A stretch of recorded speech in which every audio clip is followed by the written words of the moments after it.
کہ سنی بھی کہہ رہے ہیں کہ امام مہدی تشریف لائیں گے اور نظام عدل قائم ہوگا، اہل تشیع بھی کہتے ہیں امام مہدی تشریف لائیں گے، عدل قائم ہوگا۔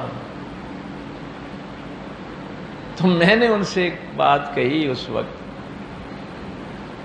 میں نے کہا یہ بڑی عجیب بات ہے کہ جب امام مہدی تشریف لائیں گے تو تم یہ شیعہ سنی علماء سارے ان کے مخالف ہوگے،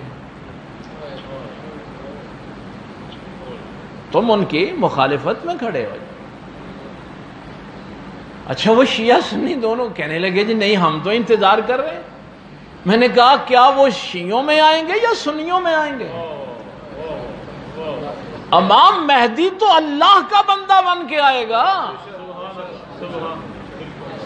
وہ تو فرقوں کو توڑنے والے ہوں گے اور تم ان کے خلاف فرقے بنا کے تم تو مخالفت میں کھڑے ہوگے، تمہارا کیا کام ہے ان کا انتظار کرنا؟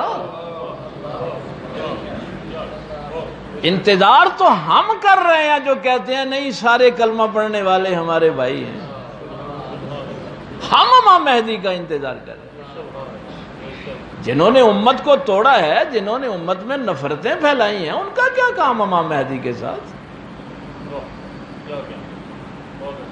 اس لیے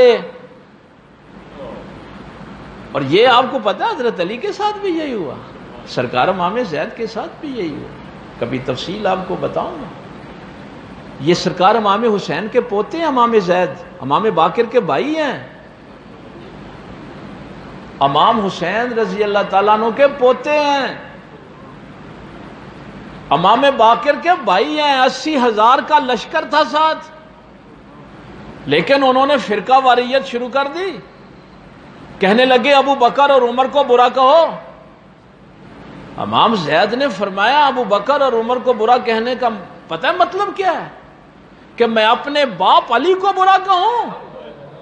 جس علی نے ابو بکر کی اور عمر کی بیعت کی ہے، 80,000 چھوڑ گئے، ان کو شہید کر دیا گیا، لیکن امام حسین کے پوتے نے یہ نہیں دیکھا کہ مجھے لشکر چھوڑ کے جا رہا ہے، وہ اللہ کے عبد بن کے رہے، نعرہ تکبیر، نعرہ رسالت، نعرہ حیدری، عادل بن کے رہے، دین کے محافظ بن کے رہے۔ یہ جو تم کوششیں کرتے ہو کہ جھوٹ بولتے ہو تو بولو ہمارے فرقے میں آ جاؤ، تم تو عادل ہی نہیں ہو۔ امام مہدی کا کیا صفت نبی پاک نے بیان فرمائی ہے کہ وہ اس دنیا میں آ کے عادل قائم کرے گا۔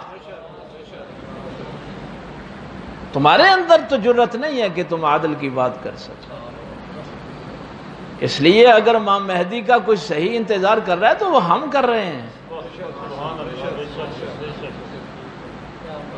یہ ساری تگودو اس قرآن فہمی کی اسی لیے ہے کہ ہم اپنی اگر ہمارے دور میں آ جائیں تو ہمیں اللہ یہ توفیق دے، ورنہ ہماری نسلوں تک آگے یہ پیغام پہنچے